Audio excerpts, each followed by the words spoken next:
So there's a client I got the property for, right? Talking about how clients can go from rich to bankrupt. Thank God that wasn't the case in this situation. But the reason for that was this. When we were getting the mortgage for the property, I wasn't the one doing the mortgage. I was just the real estate agent.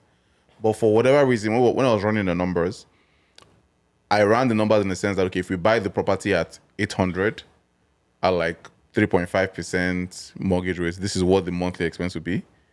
If you buy the property at 850 at 5%, this is what the mortgage would be. Okay. And for whatever reason, I stress tested it up until 7%. What does stress test mean? Meaning I kept basically running numbers to say, okay, if the mortgage gets as high as 6%, as high as 7%, this is what the monthly mortgage cost would be, right? And even looking at the worst case scenario of interest rates going to 7%, the clients could still afford to pay that. Yeah. Because it was like a duplex, upper unit, lower unit as well. So by the time we looked at the numbers for the upper unit and lower unit, we can now say, okay, well, even if this goes to about, let's say, 4,000, I think the number was like 5,000 every month, and I have to bring out money out of pocket. I don't mind bringing out extra 500 to pay this.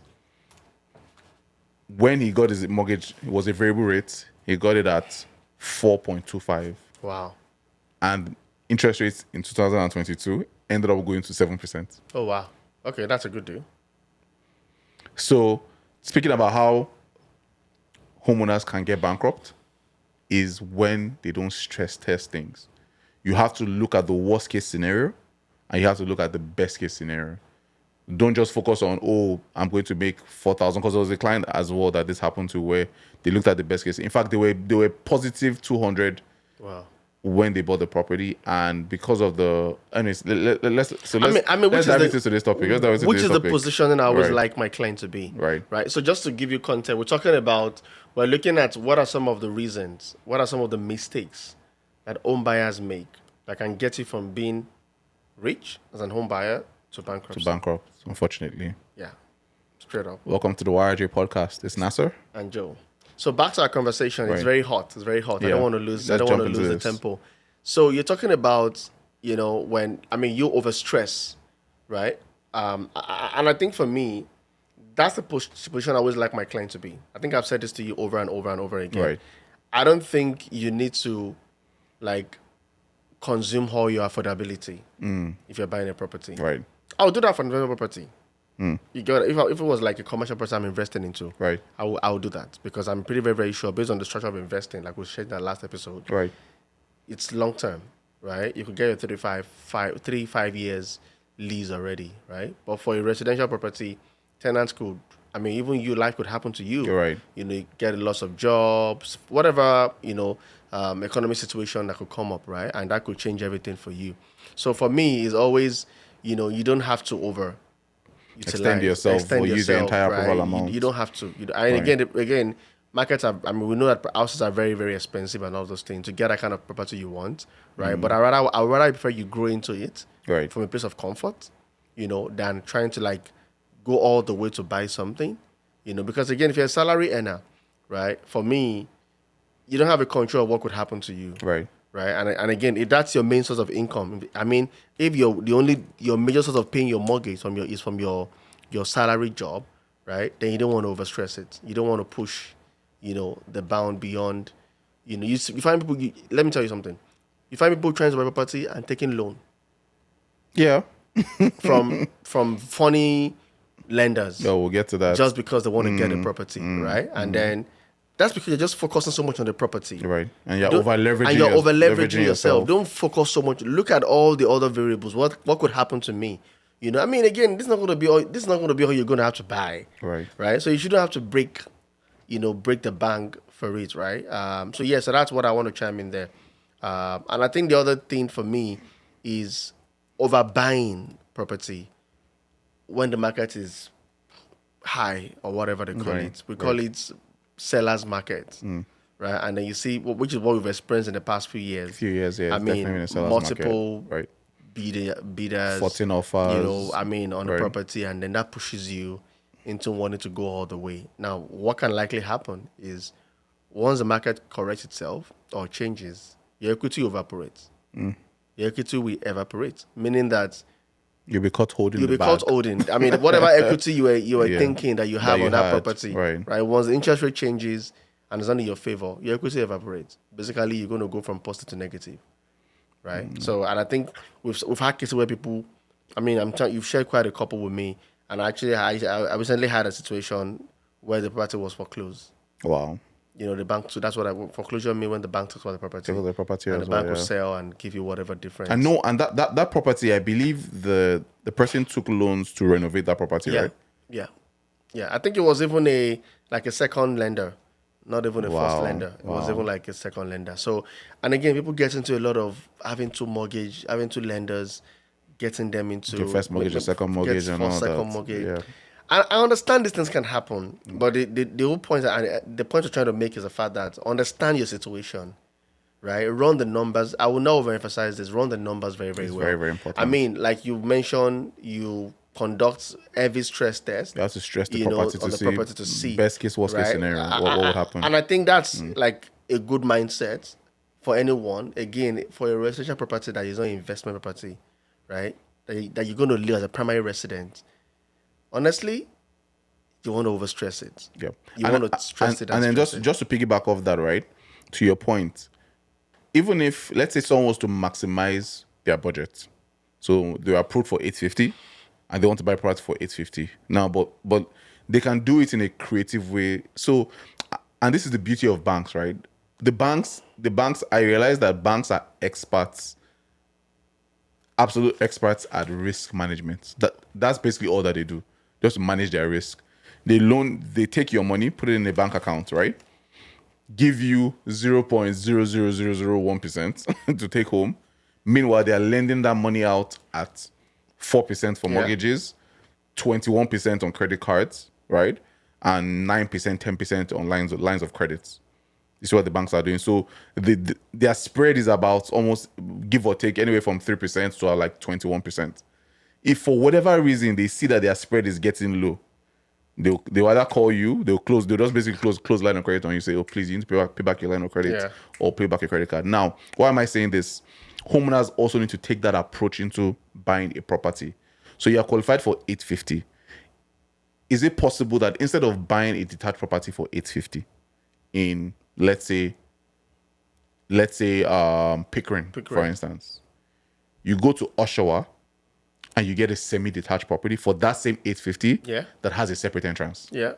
To get a... Now you're living on the upper floor and you have a tenant or a student. Some people are too big, Some people are too big. They don't want to share any house with anybody. That's why I said it's risk management. And you have a tenant in the basement that is supporting you with that mortgage. That's risk management. So if anything happens to your own job, at least you know half of that mortgage or a good portion of it is being paid by somebody else. It's that simple. It's the same 850, but you spread the risk. You divide the risk 50-50. So creative strategies, right? And that's one way to ensure that you don't go bankrupt as a homeowner, in my own professional opinion. Yeah. And I agree. And I think, again, I tell people, we share this insights.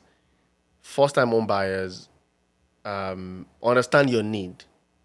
Okay? People get caught up with friends. Again, people have different stories. You don't know where they're coming from. You don't know what experience they've had. You don't know how many properties they have already. And you just want to do like a competition. You're not competing with anybody, to be honest. You're competing with your bank. Let me be very honest. You're competing with your mortgage. You understand? Yeah, because the person you're competing with, things could continuously get better for them.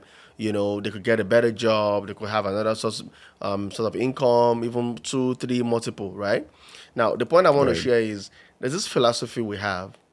I know it's debatable, right? We're never going to get a balanced position as to people assuming and using their home as an investment property.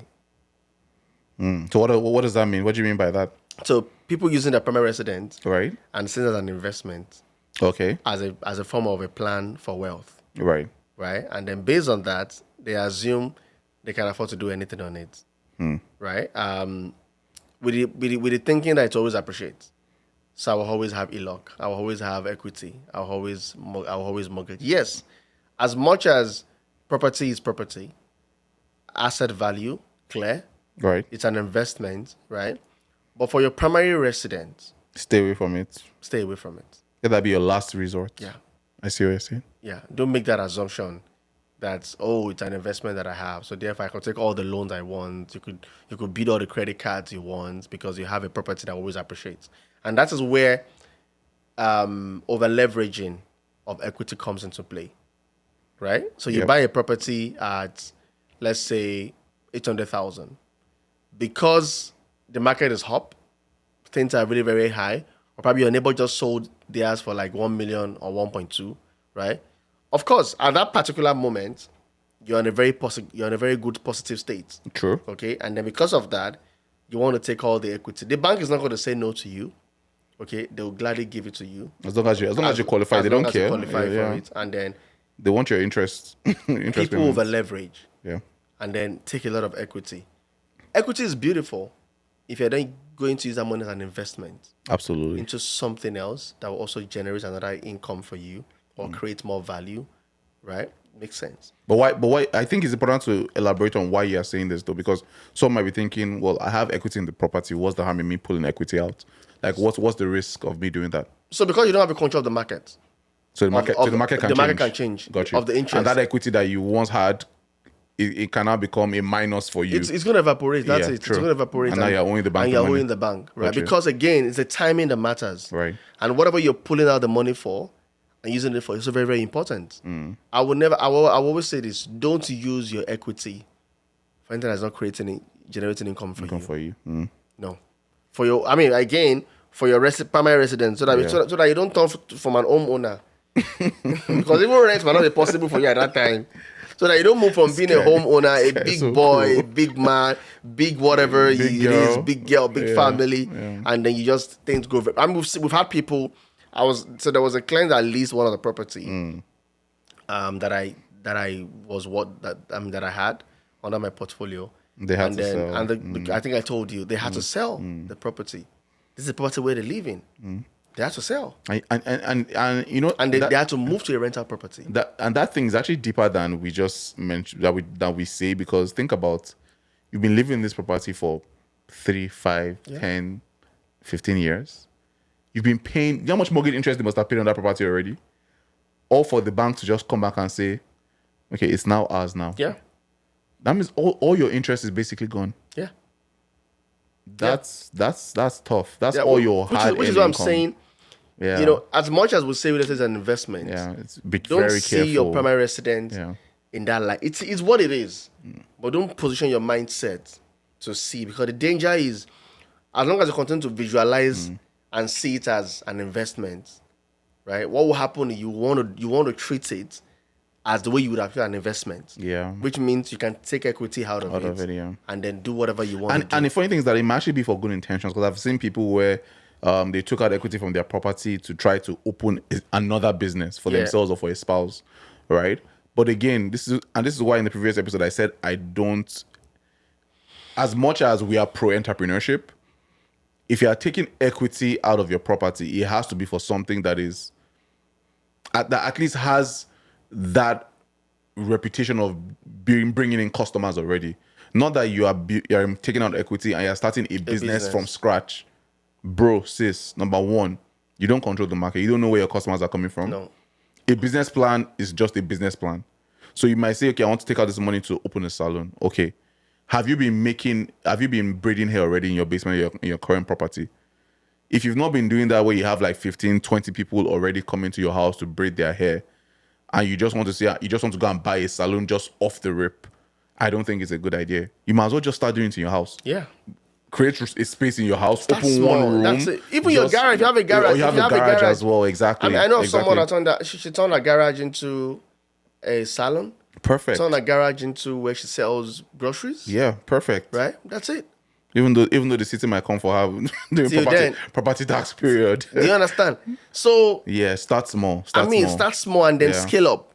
That's the whole intention. Yeah. Like baby steps. Scale up. Then when you know that, okay, I'm having 40, 30 cars outside my house, then you know, okay, it's time to get a place here. But don't just, Yeah, and I think another thing I always want to talk about for people is, again, this is for me. I don't want you to see your property as an investment. I think this should be like number 5 or so. Is the fact that always, always, always. This is my advice. This is my personal opinion. Again, I mean, I'm not speaking. I'm an authority as a realtor, so I'm speaking based on my knowledge. Okay. I don't think it's even fair for you to want to pull out your equity on your property on your first mortgage. I mean, if you've not refinanced, and what I mean is the fact that you've not gone through the second cycle of that property. What do you mean? Your first cycle is the first 5 years. Got you. Of your term on your property. Okay. The first term. If you're not your second term, I wouldn't even want to advise you to do that because Why not? you want to build enough equity. Okay. On that property. So if, for example, you probably been on the property for like 7-8 years, right? You've grown enough equity, assumably, because what happens is you would have paid quite a lot of money on the actual, you paid into your equity, you paid down into your equity compared to portion, interest, right? But what you find is people that probably what they've paid is so much on the interest within like the first 3 years. Yeah, that's usually how it's structured for sure. Yeah, and then the banks, because the market is very booming, booming. They want to take equity. You really don't have any equity in that property. What you have is just the market value. Because you're saying give it time, so even when you're taking, at least you still have something in the property, so you're not taking everything out. Because the dynamics is people think they have equity. Right. You don't have equity on that property yet. What you actually have is just the market value. Yeah. Because you've not really. I mean, if you look at what the market value can change.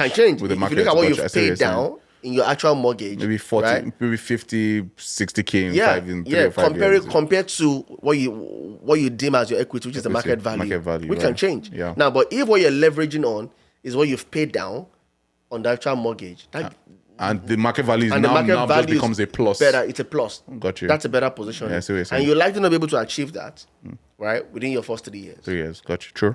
You get what I'm saying? True. Yeah. Now, if you're moving into your next term, which is you've refinanced, you're moving to your next term of another 5 years or another 3 years, right? Might be a good time for you to want to refinance. Got you. And always. Sorry, just so we're not just boring our audience with lingo. What does that word refinance mean? Which I mean, refinance means when you want to reevaluate your property value. Okay. To pull out equity. Okay, what does equity mean? So the money you...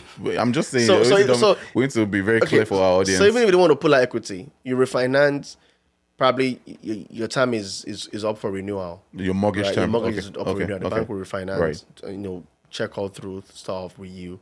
And I think there's even a regulation that the bank have to... Like they can only give you about, I think you need to leave at least 15% of the property value in it. Yeah, exactly. So which makes sense, right? So the point is, within that first term, the possibility of you, again, I repeat, not the market value. I'm talking about your actual equity. Because your mortgage is split into two, your equity and your interest. So you're saying the equity portion of your mortgage. Yeah. Nobody will tell you this. Yeah. Bro and sis, like you call them. I call them our great viewers, our assets, right? Nobody will really tell you this. What they'll tell you, they just call everything equity.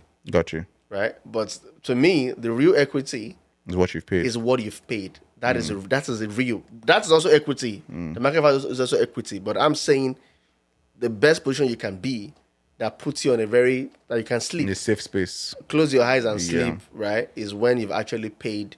Is what you're taking out is what you've paid down, which means it's circled back to zero for you. So you probably buy it for 800,000.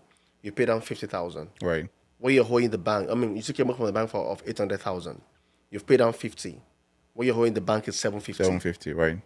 Now the market value is 1 million. Right. Which means you have 800 plus 200. About 250. That's 200. Which is not. That's what is not your money. Yeah. That 200 is a market value that can change. It can scatter. Like in just few dynamics in a like few this months. Can change. However, what you've paid down is a 50. Is a 50. That can also change as well. And that 50 is separate from the down payment that you put down initially, which was So that also can change. Yeah. Of course, because if the market is not market drops, the likelihood of that happening is not compared to a jump of 1 million value to a jump of 700 or 600. Yeah. I mean, that's a complete of equity. Danger to the market, which will likely not happen. Yeah. But you're protected because what you've only actually taken out is what you've paid down. That 50. And then it brings you back to zero. Right. If you do the multiplying effect, it means that you're back to where you started, basically. With. Yeah, you just start paying that again, which is still okay. Which is fair. If you have your income, bank will refinance you again. If everything still checks to qualify you for that particular amount of mortgage, it puts you in a very good position. As against leveraging, because what happened with leverage is two things. Your property is worth 1 million, assumption. What you qualify for, income-wise, 800. You've taken 200,000. Okay. Right. Now you haven't paid so much down on your actual mortgage. Does it make sense? I get So what you're saying. you bought your bank finance is 800,000. Right. What you're holding the bank minus your interest though. Right. The interest is still there. Now the market value is 1 million of the property. Now what you've paid down, let's even say you don't have anything you've paid down. Just But wait, even the market's even at 1 million, how did they even buy at 800? Except maybe somebody sold for them at a giveaway price. Yeah, exactly. Right. So which means that between when you bought the property and when the market went up Appraised and to went 800 high. to 800, Yeah. it probably would have taken enough time. Got you. Okay. However, that can happen quickly as well. Yeah. Okay, so Because it depends on what your neighbor sells for. exactly. It depends on the kind of it property can it is. happen immediately. Yeah. It can happen so quick. It can happen anytime, right? Now, my point is focus so much on seeing how, if you want to take within your first 5 years, it's fine. But try and take from what you've paid down, not from the market value. Okay. Now, by the time we go to your second term, you've run mortgage for like 5 years. Now, your first 3 years is probably good on interest, a large percentage good on interest. But your next 2 years, you're probably paying a good amount. So even when you're taking, probably going to be for that 2 years, it makes a lot of sense, right? Now, for you to assume that you're focusing on the 1 million and you're taking 200,000, basically, I'm talking about the percentage of what you're going to take. Don't take so much more than the value of the property in terms of what you've paid down from your mortgage. So I think that also speaks to the next point, which would be because you mentioned terms like, your mortgage term, refinancing, and also the interest rate. So I think that speaks to the mortgage product that you're subscribed to. that you are subscribed to from the very start. And this has also, like I mentioned to you at the start of this, about how people have gotten in trouble because of the mortgage product. So an investor client that bought a property in Hamilton, for instance, they bought it when they were basically cash flowing positive 200. So after all the expenses were paid, the mortgage and everything, and they had tenants in there, they still had like an additional 200. But they were on a variable rate. Yeah. So what happened was that as the Bank of Canada started increasing the rates, they went from being positive 200 to negative 1,500. Absolutely, it's definitely going to happen. Because when the rates were going up, the mortgage broker that set that up for them didn't have the right information. Whatever it was, for whatever reason, he could have easily called them to say, hey, rates are going up, let's fix this. Basically puts it on a fixed rate instead of a variable rate, so it doesn't keep, so your expenses don't keep going up as the Bank of Canada is changing their rates as well. So the mortgage rate you pick is also very important, is very, very and important. even the term as well. So it's important to be educated about that and just don't assume, because as homeowners, it's kind of thing where once you pick your mortgage rate and you stick with the lender. Human beings are very loyal. We just kind of like forget. Just want to stay, and the and stress of having to call, pull out, and by trying to tell you what you're going to pay for the fees. Exactly. Except you find a bank that's willing to carry over the fees, Right? Because you're moving to them, right? Kind of. And then sometimes they'll tell you, there's a penalty involved, and so we tend to but it's important to pay attention to that as well, because that can make the mortgage rate you choose can be the difference between you paying an additional 200,000 in interest. Yeah.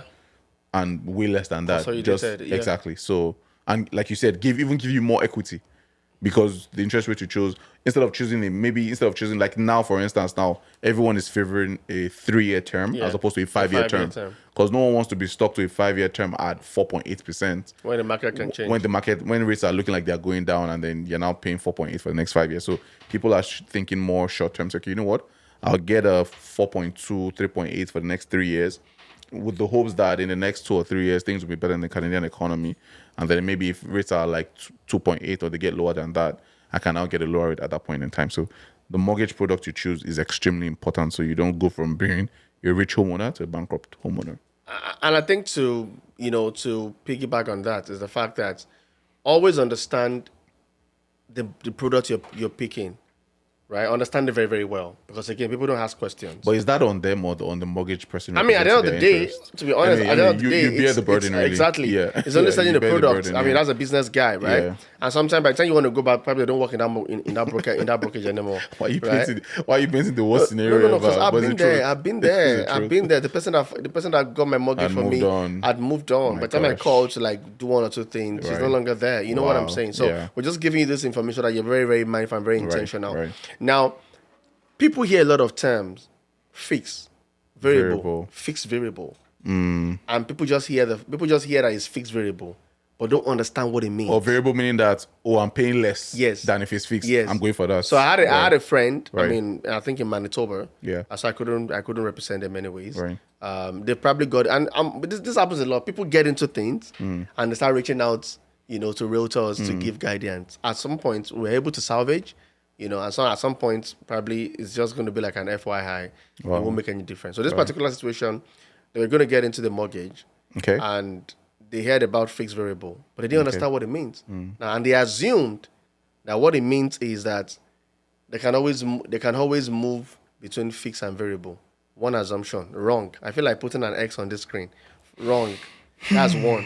Second assumption is the fact that they assume that because it's a fixed variable, the implication is the fact that whatever variable, like whatever the market is, right, it can stay there for them. Or you can change. That's not what fixed variable means. Oh, I don't understand. What do you mean by it can stay there, it can change it? I don't That they understand. can decide to say, if variable is going up, they want to stay on fixed.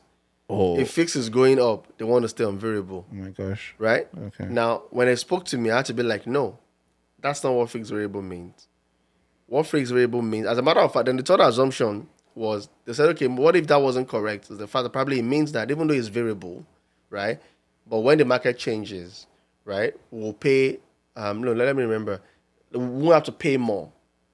Which is true to an extent. To an extent. But the real interpretation is that it is variable.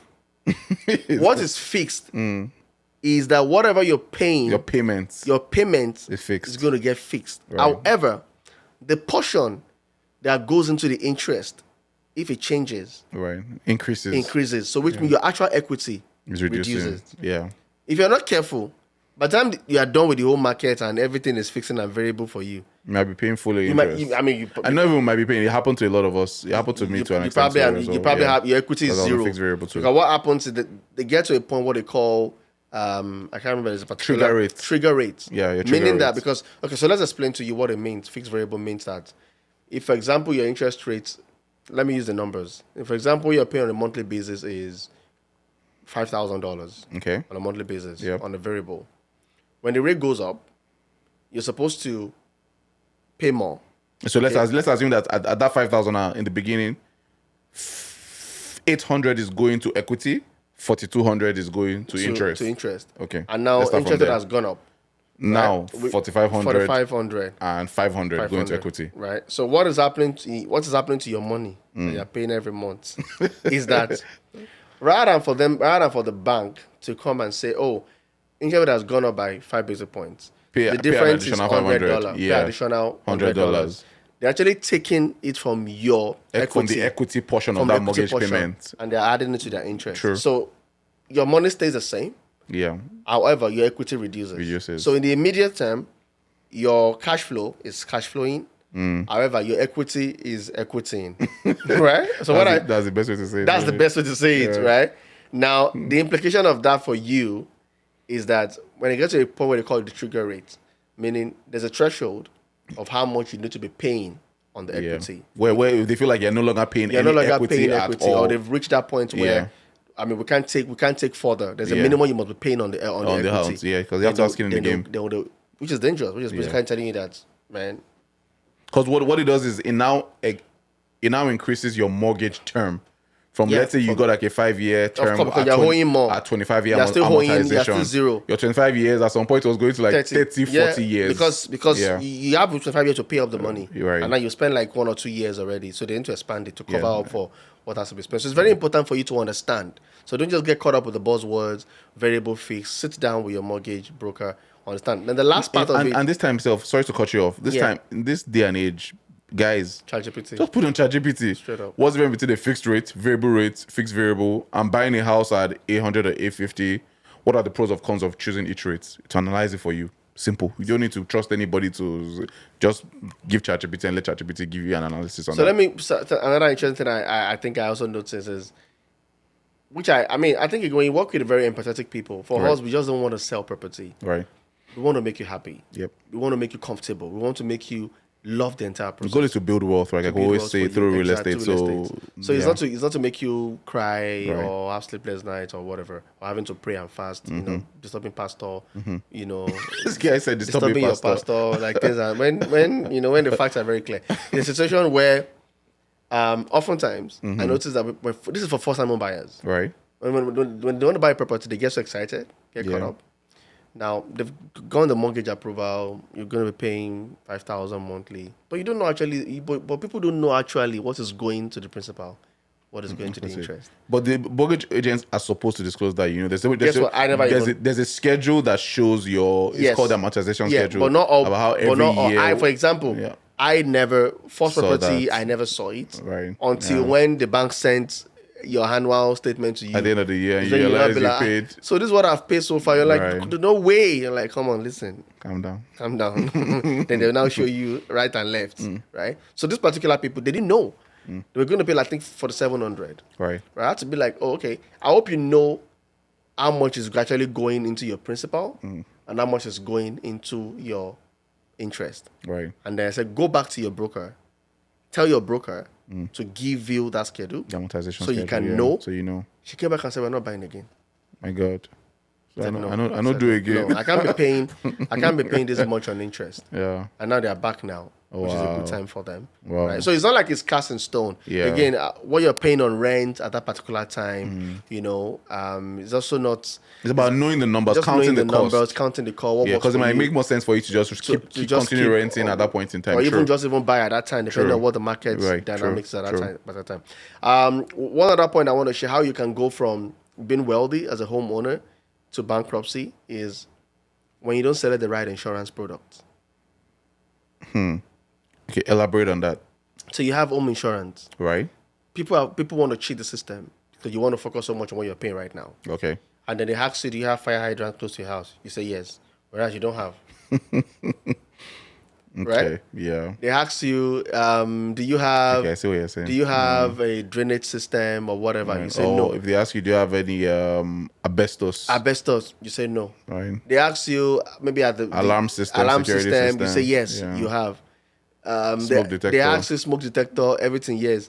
Do you have another building abutting your property, like to the back of your house, Right. which is like maybe you have like a gazebo, a built-up gazebo, whatever. You say no when you indeed you have. Do you Now, do you do Airbnb in your property? you say no. You say now, no. people want to do something. They want to choose for the immediate, Right. which is reduce their insurance. And if you look at it reasonably, by the time you're adding those numbers together, taking out and adding, Yeah. it's going to make a lot of difference. Probably true, you're it supposed to pay does. like 250. By the time you say you have a yes, oh no. You're probably going to pay like 150. 150. So Like $100 you're saving. penny wise. Pound foolish. But this is what's going to happen. If you God ever forbid something like that have happens. a Yeah. fire situation, Yeah, you're in trouble. you're going to be in trouble. Because two things are going to happen to you. Insurance might not cover, they might Cover not cover that. the cost. Because again, that's even one. Before they're not even taking for litigation, Yeah. for insurance fraud. And then you're still owing the bank. You're still holding the bank. We've had people that have bought into wrong insurance all in the name of saving Saving $100, $200, yeah. dollar box. I No, mean, again, it's not worth it. Insurance is not, how do we call it? It's a unforeseeable risk or, Or unavoidable or risk. better yet, you buy an investment property, but you don't disclose that You to the don't insurance discuss in company. an insurance company and then something goes wrong. something wrong with it. you And call the that is out of primary- your control, out of yeah. primary resident. Even for the mortgage as well, you buy a mortgage property, which is a second property, you don't call it, you don't disclose it, or you just do the swindly. A lot of things goes wrong. And trust me, a lot of things happen. You could get away until when situation Yeah. arises. I mean, people always say with insurance, you don't think you need it until you have a unit for it. Until you actually have it. Yeah. I read of a story of a family that did this insurance fraud. Right. Their property got, Oh my gosh. and as a matter of fact, it wasn't even their property. It was a neighbor property that extended to theirs. You know, that's how painful it is. And then insurance came, had to look into everything. Oh, you said you have a fire hydrant, and we asked you. Oh, yeah, it wasn't. But at least if you had it, it would have probably said property. Or you say you don't have a proper a gazebo. So the at the back whole of your insurance house, policy you know. is voided. It's void. So and they have to even charge them for insurance fraud because I mean they haven't been paying what The they amount should that have shall be been paying. and that kind of stuff. But I think the matter is still ongoing. Probably at the end of the day, the insurance might be merciful because at least they've paid some premium. They will not be merciful. Insurance. no, but they, I mean- they don't want to even give you the money in the first Do you place. understand? So, You know, so- any reason for them not to give you, you're in trouble. Yeah. And there are quite a lot of reasons. I mean, we Yeah. just can't go into so many. There are quite a lot of reasons why people Right. can get into even lifestyle. True. You buy a property, and then because you bought a property, you don't feel like it's a good time for you to, fly a private jet to Miami. All your life dreams has to come true. It's good to live a good life, right? Inflation can set in. Right. Things are going to change. Out of job, loss of job, economic dynamics. So again, this is where we talk about the, what do we call it? That money you have to have. Emergency fund. Emergency funds. I and mean, there's things a whole like lot that, of, right. which is like, stay connected. I mean, it feels like there's so much when it comes, like Real everything, estate is so everything just vast, links, it's so many just links, interconnected, yeah. into your lifestyle, your daily consumption, how you live your life and everything. I also like to touch on one final one, about how you can avoid going from rich to bankrupt as a homeowner, and I would say is surrounding yourself with the right counsel, Yeah. so the right team, be it contractor, because sometimes people are making renovations, which is on that way people get scammed too, because Yeah. they try to do renovations, they get scammed by a contractor. Now your basement is unfinished, your house is inhabitable. Use the right contractors. So having the right team, right? Having the right real estate agents on your side, having the right mortgage broker, having the right tax advisor as well. Yeah. For people that are into The Bible business, says, in the multitude of counselors, there's wisdom, safety. safety. Yeah, so having the right people around you is extremely key. And if you don't know all those people, that's fine. Maybe reach out to us. We can connect you to the network of people that we know that are in those spaces. And then, I mean, we don't choose for you, but we give you options to choose from, options. and then you make your choice. But at least these are trusted third-party providers that can help you with that as well. So Yeah, and we have a team that also does. I mean, they're into third-party verification. Absolutely. Even for landlords. I mean, for people that want to own property for investment, we have a team Yes. that also do the tenants. Right. Investigation, Oh, that's verification. you just brought a good point as Yeah. well. Household can go from a rich homeowner to bankrupt, putting the wrong tenants in their property and not following the right procedures, At least they'll stay in checks, your and house they'll processes. stay for like 2 years. There's even so much to speak on. You know what? I think next episode should be how to choose the right tenant as a landlord. Okay. Let's touch on that. Okay. Because I think homeowners need to know what the process is, the things you need to go through step by step. So you can't prevent it 100%, but Yeah. at least you put those checks and balances in place to make sure you have at least a good person in your home as best as you can possibly prevent that. Yeah. And you can see, I mean, we don't just offer real estate service alone, right? It's like a boutique, right? We offer full service to you, and see this podcast as an education center, Right. Where either you want to buy now or you don't want to buy now. You just want to get an information. Educate It's the right yourself. place to come, because Share with friends and we say it as family. it is. We spill it up. Yep. We don't hold back. Even if I'm affected, even if it's affected, even if my fellow are affected, we provide everybody's interest, but we'll say what it is. It's about protecting your rights, knowing your right obligations, Yep. and making the right decision. Absolutely. Thank you so much. We hope you've been able to learn something today. Till we come your way on the next episode, it's still myself, my humble self, your beloved realtor, Joe. And Nasser, thank you for joining the Thank Wire you for podcast today. Have a Take care, wonderful guys. day.